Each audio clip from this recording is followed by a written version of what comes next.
Guys, tumuhog ng tatlong magkakasunod na panalo ang Barangay Ginebra mula nang bumalik sa hardcourt si Scottie Thompson.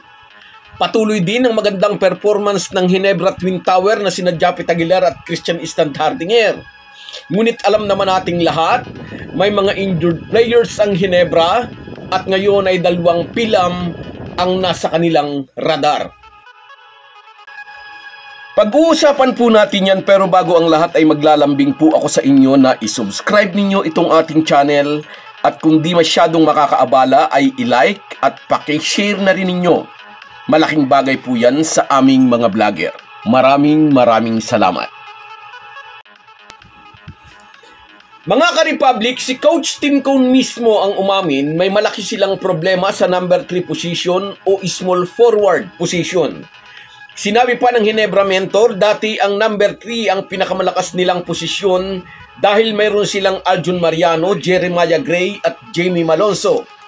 Ngunit injured nga si Gray at matagal-tagal na ring hindi nakapaglalaro si Aljun Mariano na nasundan pa ng pagkakaroon ni Jamie Malonzo ng calf injury. Kaya ang ginagamit nila ngayong number 4 ay si Sydney Onwebere, stretch 3 and 2 naman si Ralco na ngayon ay unti-unti na ring komportable sa sistema ni Coach Tim Cone. Oo nga, 5 player lang naman ang kailangan sa floor, kaya sabi ng iba, competitive pa rin naman ang Ginebra with their current lineup. Hahabaan na lang ang minutes ng mga healthy player. Sa ating mga pangkaraniwang basketball fans, siguro nga hindi nakikita o hindi natin nakikita ang disadvantage kapag sinagad ang playing time ng isang manlalaro sa kanyang assigned position. Mas malapit sa injury ang isang player na sobra na ang pagod. Hindi na rin steady ang pulso para sa mga crucial shots. Mas malakas at mas mabilis ang mga player na ika nga ay fresh legs. Inamin ni Ginebra Coach Tim Cone, naghahanap sila ng player o mga players na pupuno sa posisyong naiwan ni Jamie Malonzo at Aljun Mariano. Kaya nga nagpahayag sila ng intensyon na kuhanin ang serbisyo ni David Murrell na nirelegate ng Magnolia bilang UFA o Unrestricted Free Agent with rights to salary. At nabanggit na natin, since galing si David Murrell sa sister team ng Magnolia, ipinagbabawal ng PBA rule na basta na lang ito pipirma sa Barangay Ginebra. Kaya naglabas ang PBA ng Notice of Intention para ipaalam sa ibang PBA teams na interesado ang Gin Kings kay Murrell. At kung walang ibang magkakaroon ng interes o kung walang ibang team na kukuha rito, saka pa lang ito pwedeng pumirma sa Ginebra. Ipinagtapat din ni Coach Tim Cone, hindi lang si Murrell ang nasa radar nila ngayon para i-beef up ang kanilang lineup. Gusto raw nilang gamitin ang at least 2 weeks na magiging bakasyon ng kanilang team para maghanap ng pamalit sa kanilang mga injured players.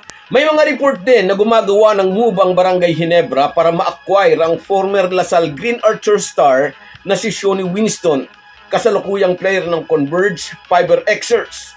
Maalalang inilagay ito ng Converge sa trading block nito lamang nakalipas na buwan. Sabi rin sa mga report, desperate talaga ang Gin Kings na makakuha ng mga bagong piyesa bilang preparasyon sa inaambisyong kampyonato ngayong Philippine Cup. Magiging mahirap ang ambisyong ito ng Ginebra kung hindi sila makakakuha ng kapalit sa kanilang mga injured players. Kaya nga nasa radar nila ang dalawang PhilAm player na sina David Murrell at Shoni Winston. Kung hindi magkakaroon ng aberya, mukhang dalawang bagong mukha ang makikita nating magsusuot ng Ginebra jersey.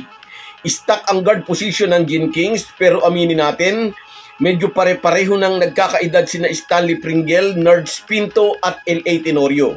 Unti-unti na nga nating nakikita ang pagbabawas ng minutes ni Tenorio at ang dahan-dahang transition nito bilang isa sa mga assistant coaches ni Coach Tim Cone. Retirable age na rin si Jared Dellinger. Kaya it's high time para sa Ginebra na magpasok na ng mga bagong players sa kanilang tumatandang lineup. So guys, yan lang muna. Hanggang sa muli.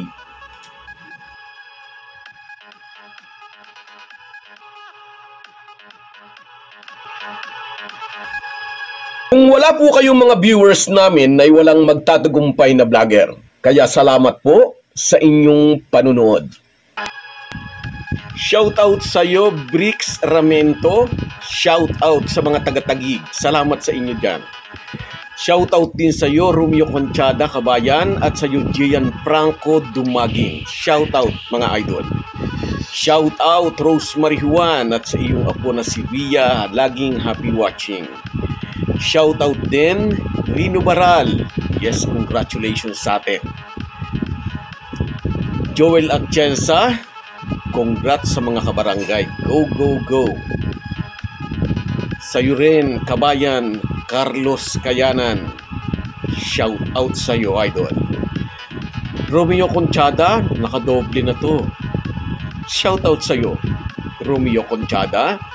Efren Mendoza, Kabayan. Totoo. Shout out sa iyo. Mike Angelo Maravilla, shout out talaga. Iba ang laro pag nandiyan si Scotty. At sa iyo rin, Erwin Santiago. Shout out, salamat sa inyong lahat. Kahit gaano po tayo kabisi, ay huwag po nating kalimutan ang ating buhay espiritual. Lagi po tayong magpasalamat sa bawat araw na dagdag sa ating buhay. Malaki po ang maitutulong ng pananalangin araw-araw. Isang paalala po mula sa inyong Halo Halo Sports Republic.